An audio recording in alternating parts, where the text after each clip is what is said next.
Kargil district और Pakistan occupied Kashmir border share करते हैं। इस पहाड़ी बॉर्डर के एक तरफ डिप्लॉयड है इंडियन आर्मी और दूसरी तरफ है पाकिस्तानी आर्मी। एलओसी के दोनों साइड के पहाड़ों पर दोनों देशों के अपने अपने पोस्ट हैं।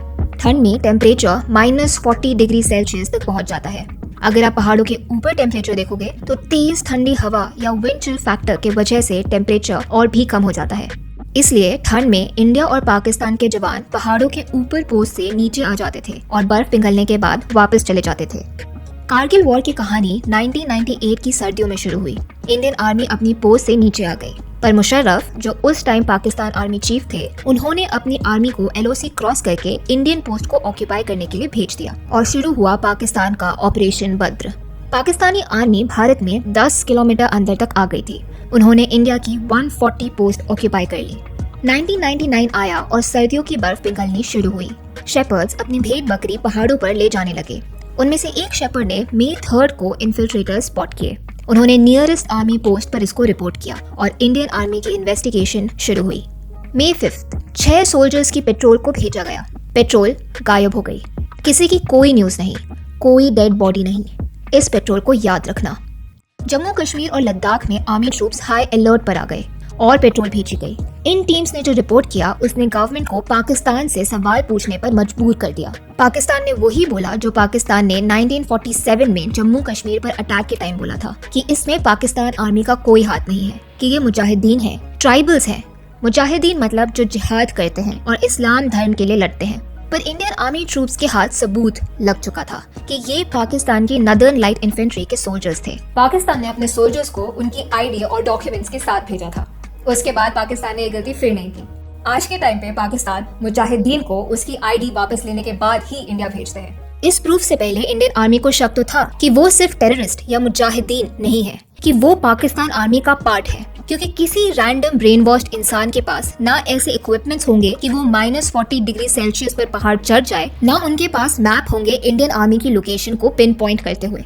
मैप के लिए तो पाकिस्तान आर्मी को भी चाइना या यूएस की मदद लेनी पड़ती। इनफैक्ट मुजाहिदीन का प्लान ऑफ एक्शन होता है हिट एंड रन करके लोगों में डर फैलाना, ना कि अनपॉपुलेटेड एरिया के पहाड़ों को कैप्चर करना।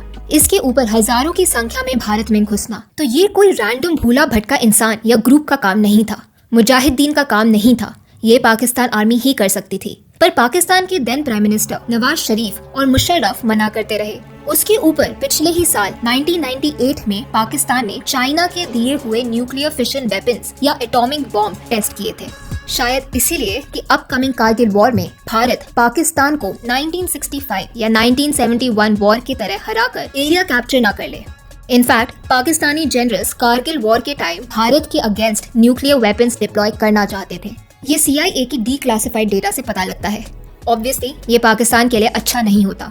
जो वेपन्स पाकिस्तान ने 1998 में टेस्ट करे वो हमारे साइंटिस्ट 1974 में डेवलप और टेस्ट कर चुके थे, और 1998 में हमने हाइड्रोजन बॉम्ब भी टेस्ट कर लिया था।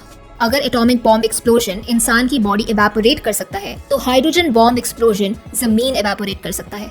पर इंडिया के पीसफुल टेस्ट पाकिस्तान या किसी भी और देश को मैप से हटा देने के लिए नहीं किए गए थे, लेकिन पाकिस्तान के लिए ये नहीं कहा जा सकता। और जब ये प्रूफ हाथ लग गया कि ये मुजाहिदीन पाकिस्तान आर्मी ही है, तो पाकिस्तान ने बोलना शुरू किया कि कारगिल में एलओसी डिमार्केटेड ही नहीं है, तो ये एरिया इंडिया का कैसे हुआ। फिर हमारे डिप्लोमैट्स ने दिखाया कि शिमला एग्रीमेंट में एलओसी क्लियरली मार्क्ड है। फिर पाकिस्तान बोलना शुरू करता है कि इंडिया ने ऑपरेशन मेघदूत में शिमला एग्रीमेंट वायलेट किया था, तो हम भी करेंगे। बेसिकली जैसे जैसे पाकिस्तान का झूठ पकड़ा जा रहा था, पाकिस्तान नए झूठ बोलता जा रहा था। पर जब प्रूफ हाथ लगा कि ये पाकिस्तान आर्मी ही है, तो एक बात तो क्लियर हो गई कि इंडिया पाकिस्तान के बीच जंग होगी। पेट्रोल के डेटा से पता चला कि पाकिस्तान कारगिल के 4 सब सेक्टर्स में घुस के बैठा था: मुश्को वैली, द्रास, काक्सर और Batalik. These are strategic locations. यहाँ पर इंडिया का कंट्रोल होना बहुत जरूरी है।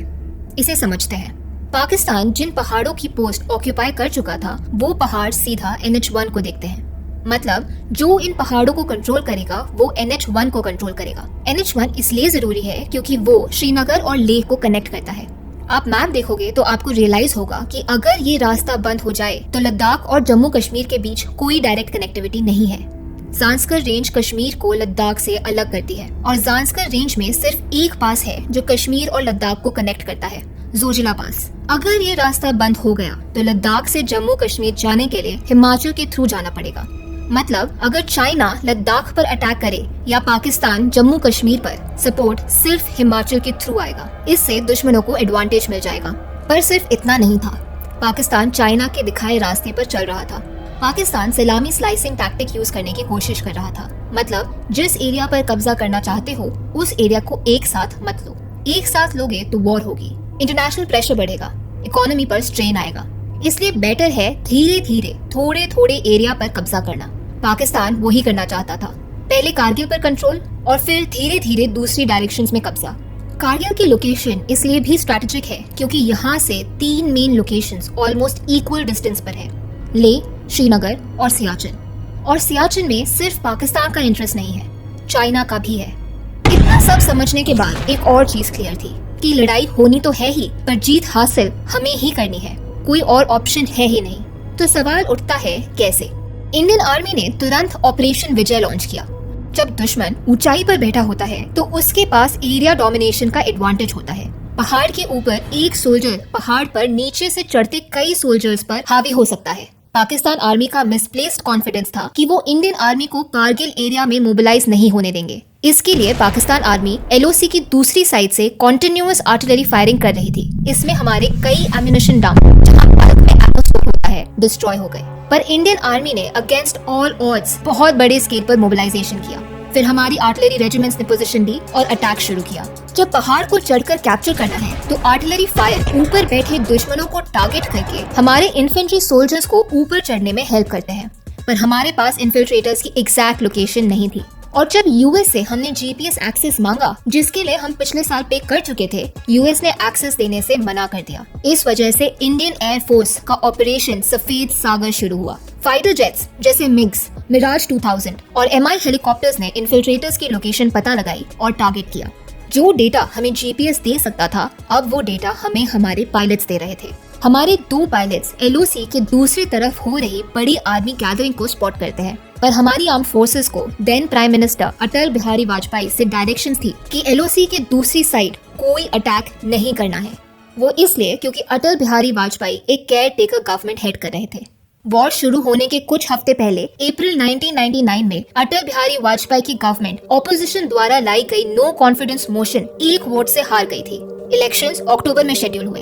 एक केयर टेकर गवर्नमेंट द्वारा फुल ब्लोन वॉर डिक्लेयर करना सही नहीं होता। अगर उनकी मेजोरिटी होती और डिफेंस फोर्सेस को LOC क्रॉस करने की परमिशन होती तो आज पाकिस्तान ऑक्यूपाइड कश्मीर की जगह सिर्फ कश्मीर होता। पर अटल बिहारी वाजपेयी के पास मेजोरिटी नहीं थी और इसलिए LOC क्रॉस नहीं करने के डायरेक्शंस थे। इसलिए एयरफोर्स पायलट्स उस गैदरिंग को टारगेट करने से रुक गए। अगर उन्होंने वो लोकेशन टारगेट की होती तो ना नवाज शरीफ जिंदा बचते, ना मुशर्रफ, दोनों वहाँ प्रेजेंट थे।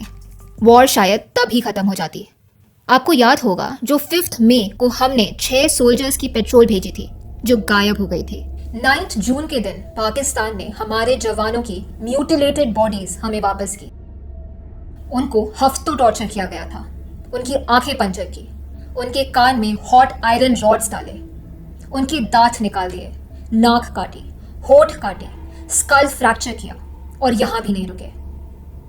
उनके साथ इतना बुरा टॉर्चर किया कि मैं यहाँ बोल भी नहीं पाऊंगी।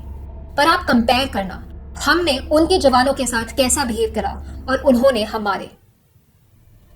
टॉर्चर करने के बाद उनको मार के, उनके हाथ पैर काट के पाकिस्तान ने भारत को वापस कर दिया। इसके बाद फौज में तो क्या, देश में आग लग गई।